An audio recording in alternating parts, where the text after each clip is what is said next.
Jean-Paul Sartre considérait qu'Une mort très douce était le meilleur écrit de Simone de Beauvoir. Et c'est cet écrit que je vous propose de découvrir dans cette vidéo.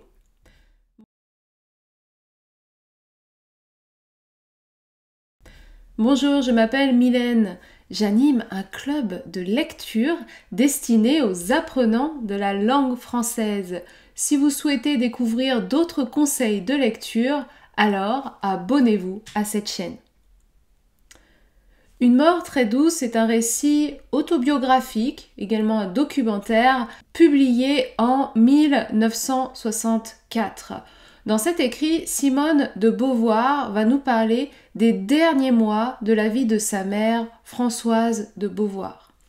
En 1963, sa mère tombe dans la salle de bain, se fracture le col du fémur, arrive à appeler à l'aide et finit par se retrouver à l'hôpital pour être soignée.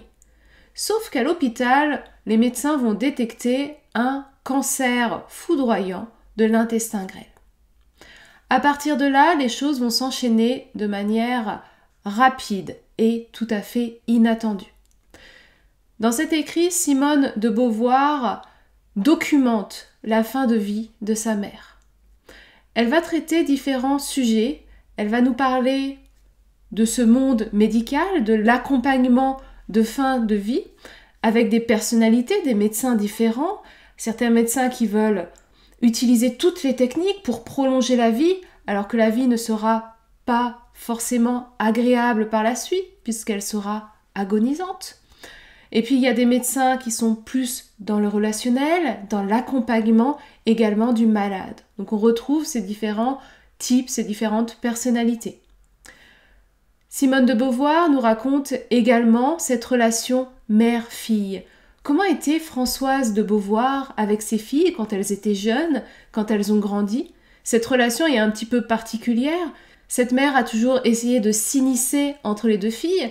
Cette mère qui avait un appétit immense, qui avait une soif de créer, de découvrir, a dû en fait se réfréner, a dû couper ses envies pour s'occuper de son mari, pour s'occuper de ses enfants et rester à la maison. Ce n'est que quand son mari va décéder qu'elle va retrouver une sorte de liberté, qu'elle va pouvoir sortir à sa guise, qu'elle va pouvoir travailler, qu'elle va pouvoir apprendre des langues. Voilà, ce sera une véritable seconde vie pour elle. Mais en ce qui concerne la relation avec ses deux filles, elle est un petit peu particulière. En effet, elle a toujours essayé de s'immiscer entre ses deux filles. Elle semblait presque jalouse en fait de la relation entre les deux sœurs. Par exemple, à la maison, elle voulait toujours que les portes soient ouvertes. Quand les filles recevaient des amis, la mère était là également avec les amis. Enfin, elle était très présente, même trop présente au final. Un autre thème de cet écrit est la perte de soi, puisque petit à petit, on voit que Françoise de Beauvoir, disparaît en fait, petit à petit. Elle disparaît, elle abandonne tout d'abord son corps au monde médical, et puis petit à petit, son esprit, ses envies s'amenuisent, commencent à disparaître petit à petit. Et donc Simone de Beauvoir écrit un documentaire, certes, mais en même temps c'est extrêmement personnel, et du coup on lit les émotions de Simone de Beauvoir. Elle ne s'attendait pas à avoir de telles émotions, elle imaginait qu'elle se comporterait tout autrement vis-à-vis de ce qui se passe, et en fait non, elle est submergée par les émotions. L'autre thème très présent, effectivement, c'est la mort. C'est tout dans le titre, une mort très douce. À vous de juger à la lecture de ce livre, est-ce que la mort était très douce ou pas? Et ce livre a été publié en 1964, comme je l'ai dit. L'histoire se passe en 1963. On voit que l'accompagnement du corps médical était différent à cette époque-là. Par exemple, on ne va pas dire à la mère qu'elle a un cancer, qu'elle va bientôt mourir. Tout ça lui est caché. Donc c'est-à-dire que la mère, elle va essayer de se battre, elle va essayer de résister, d'accepter cette douleur, parce qu'elle imagine qu'elle va s'en sortir, que ce n'est rien, qu'elle a une petite chose et que bientôt elle sera en convalescence et puis qu'elle va sortir. Alors que non, c'est autre chose qui l'attend. Et Simone de Beauvoir, elle est témoin. et même elle se sent responsable en fonction des prises de décision qu'elle a dû prendre durant ces quelques mois. Elle va se sentir vraiment responsable et elle va regarder d'un œil extérieur sa mère.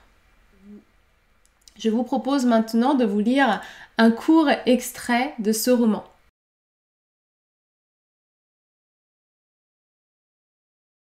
Mais quand je fus rentrée, toute la tristesse et l'horreur de ces derniers jours tombèrent sur mes épaules. Et moi aussi un cancer me dévorait, le remords, ne la laissez pas opérer, et je n'avais rien empêché. Souvent, quand les malades souffraient un long martyre, je m'étais indignée de l'inertie de leurs proches. Moi, je le tuerais. À la première épreuve, j'avais flanché. J'avais renié ma propre morale, vaincue par la morale sociale. Non, m'avait dit Sartre, vous avez été vaincu par la technique, et c'était fatal. En effet, on est pris dans un engrenage, impuissant devant le diagnostic des spécialistes, leurs prévisions, leurs décisions. Le malade est devenu leur propriété. Allez donc le leur arracher.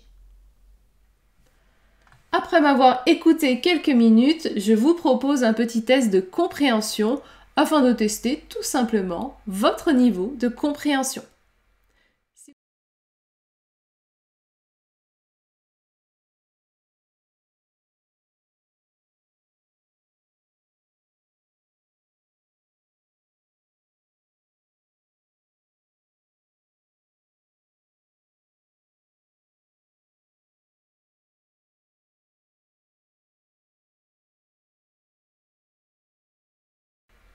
Si vous souhaitez découvrir d'autres suggestions de lecture, je vous invite à aller regarder cette vidéo. À très bientôt!